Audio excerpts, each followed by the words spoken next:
I got you, dragon.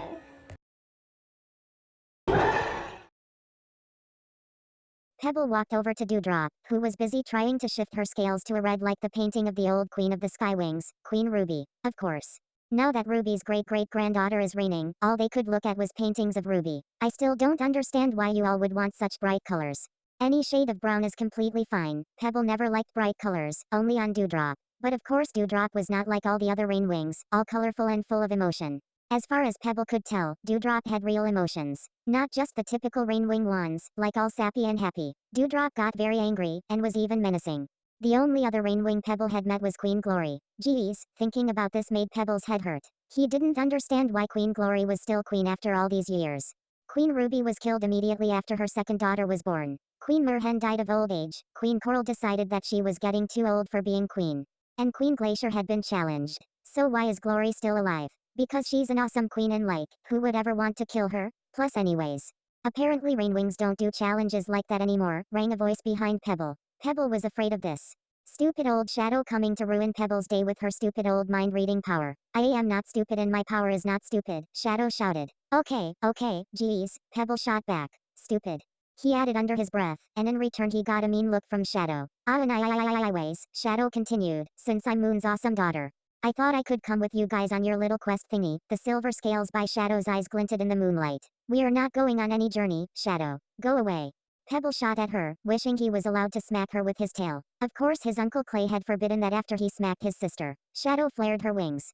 Her icy wingtips shined brightly in the moonlight. Well, she bossed, I can tell you are going on a quest because Dewdrop is practicing her scales and you are staring at her impatiently. Pebble just wanted her to be quiet so that he and Dewdrop could go and find Tsunami. I guess we are going on a quest, Pebble thought. Dewdrop really loved Tsunami's scale color. They had seen her from a distance once, but not long enough for Dewdrop to be able to shift her scales to that shade of blue. Dewdrop wasn't a normal rainwing. She was a hybrid, half-nightwing. She didn't have mind-reading powers though, but she could see glimpses of the future, and she had full rainwing abilities. She could shoot venom, and change her scales. But she didn't need suntime. And her scales didn't stay camouflaged for long. Her scales looked like this, unless she changed them. Pebble thought she was the most beautiful dragon in the world. Where are we going to start looking for Tsunami? Shadow asked. I hate it when you read my mind, Pebble thought as loud as he could. I like it. Too bad you don't have a skyfire, she mocked. Nodding towards the little stone that was made into a necklace for Dewdrop. Dewdrop blinked at her. I had no choice. Mom made me. Oh yeah, Queen Glory, Shadow mocked. Hey, Pebble shouted. At least she doesn't brag about having awesome parents all the time. You always talk about yours. You're beginning to sound like your father.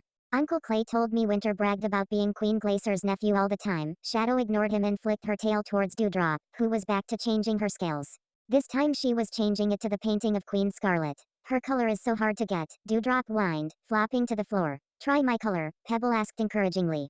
He loved it when Dewdrop turned to his shade of brown. Dewdrop covered her talons with her tail. I don't want to, I've done that a million times, she groaned, and Pebble sat down sadly. We should rest. Queen Glory said no dragon it's up after midnight, Shadow said in her know-it-all voice. They started off towards their hammocks. I don't have to rest, Pebble realized. She's not my queen, but you're in her kingdom right now, Shadow bossed, then added in a whisper, plus if you really want Dewdrop to think of you the way you think of her. You should get used to listening to her queen. Fine, Pebble mumbled, but as he lay down on the hammock and settled down in a comfortable position, there was an ear-splitting screech.